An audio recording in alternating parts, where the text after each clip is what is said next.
Parents/relatives of disabled children, do you regret having your children, or are you happier with them in your life? Story 1. I'm not a parent, but my second cousin, much older, in his 60s, and his wife have 4 daughters. Let's call the oldest Kay. Kay was born with very severe Down syndrome, diabetes, and as a celiac. They said she had absolutely no chance of living past 5 years old. The father is a retired surgeon and the mother was a nurse. She gave up her job at 24, when Kay was born. She raised 3 other daughters, of which one was diabetic as well. She was also a huge problem child. Out of control, really. She gave up her life when Kay was born. She expected to be back at work within 10 years. She works at a factory that is specifically for Down syndrome people. She has to have her blood tested several times a day, which means that one of her parents has to drive for 30 minutes to check it, then 45 minutes home. She is dropped off and picked up by her parents every day she works. They have to measure every meal she eats with a measuring jug to ensure she maintains a healthy diet and get up 3 times a night to check her blood. As is usual with Down syndrome patients, the older she has gotten, the more difficult she is to deal with. I sat with her mother one night drinking wine, talking to her about it. After a few glasses, she broke down. She never got a chance to live her own life because of Kay. Not in their wildest dreams did they expect her to live as long as she had. The mother is a wonderful, kind woman. I've never seen someone with so much love. She looked at me and said, "I wish she'd just die already." Story 2. My fiancé's aunt is severely disabled. Knowing this woman has changed my life and how I view the disabled. My fiancé's grandmother has 3 daughters. Her first and third daughters are perfectly normal. Her second, however, is not. She has scoliosis, severe mental deficiencies, and is basically unable to do much of anything for herself. She cannot talk, aside from grunts, squeals, and a few monosyllabic words: mom, home, baby, run, red, and worse. She can't even control her bowels. She is essentially an infant in the body of a 45-year-old. Her parents have to diaper her, shower her, dress her, brush her teeth, prepare her meals, change the television channel for her and more. She also has a fascination with scissors. If she gets hold of a pair, she will immediately begin to cut her hair off, leaving her scalp a bloody mess. When I first met this side of my fiancé's family, I brushed her grandparents off as just being bitter old husks. They are quite mean to my fiancé and mother-in-law, so I learned to just ignore them. However, one day I asked my mother-in-law, their first daughter, were they always this callous and uncaring? As it turns out, they used to be nice. It wasn't until they had their second daughter, the disabled one, that they become the mean sods they are today. In the hospital, they were told that she would only live for a year or 2. She's now 45. That's 45 years of being woken up at all hours of the night. 45 years of cleaning up her waste. 45 years of doing nigh everything for her. My mother-in-law tells me that her sister just wore her parents out. They were anticipating a few years of hardship punctuated by mourning the passing of a young daughter. But, their expectation wasn't to be met. This is what screwed them up, personality-wise.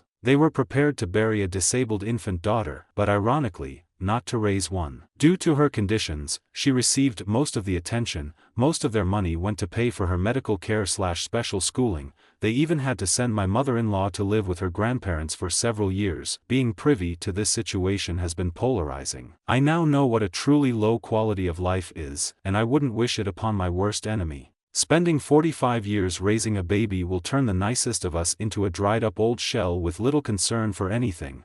The scary part is, when my fiancé's grandparents die, her aunt is going to have to live with someone, and there is no one in her family that can afford that large of a financial burden. My fiancé is the first in 2 generations to go to college. So realistically, seeing as the missus and I will both have graduate degrees, we will be the most financially capable to care for her aunt. But, we've talked it over in great detail and have both concluded that we just can't do it. I know how selfish that sounds, but my fiancé's mother doesn't even want us to take over her care. She called it a soul-sucking endeavor, with little to no gratification. Again, I know how selfish this sounds, but we just don't have the mental fortitude to care for her. We will probably just end up putting her in a care facility. It's not fair on us, nor her, for that matter, to be marginalized due to other commitments such as work and kids. Speaking of kids, this has only reinforced our views on abortion. If we are going to have a child with this kind of life, we will abort it. This is no life worth living. Actually articulating this has made me realize just how hard dealing with the disabled truly is.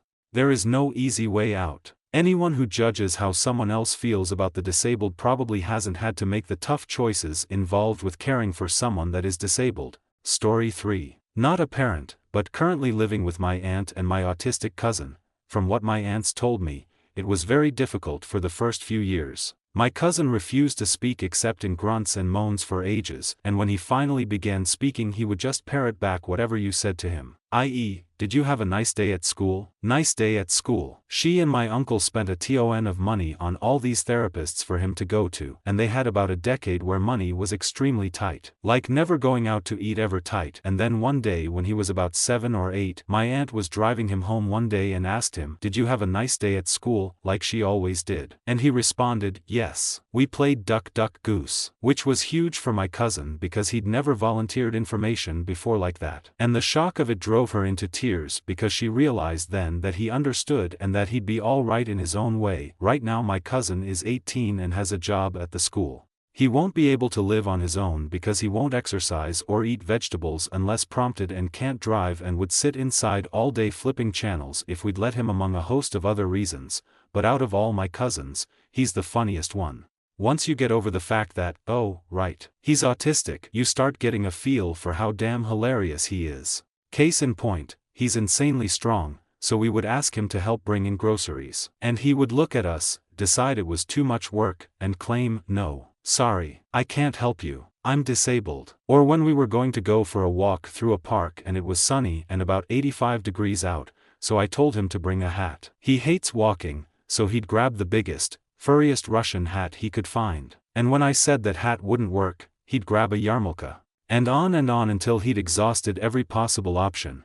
But he'd have this sly, grinning smirk on his face each time he'd come back with a new hat. I guess my point is that, at least from my limited perspective, having a disabled child is a huge struggle both emotionally and financially, but it can be rewarding in ways you wouldn't even think. Thanks for being here. If you enjoy this video, feel free to give it a thumbs up and share it. And don't forget to subscribe so you don't miss the next one. Take care.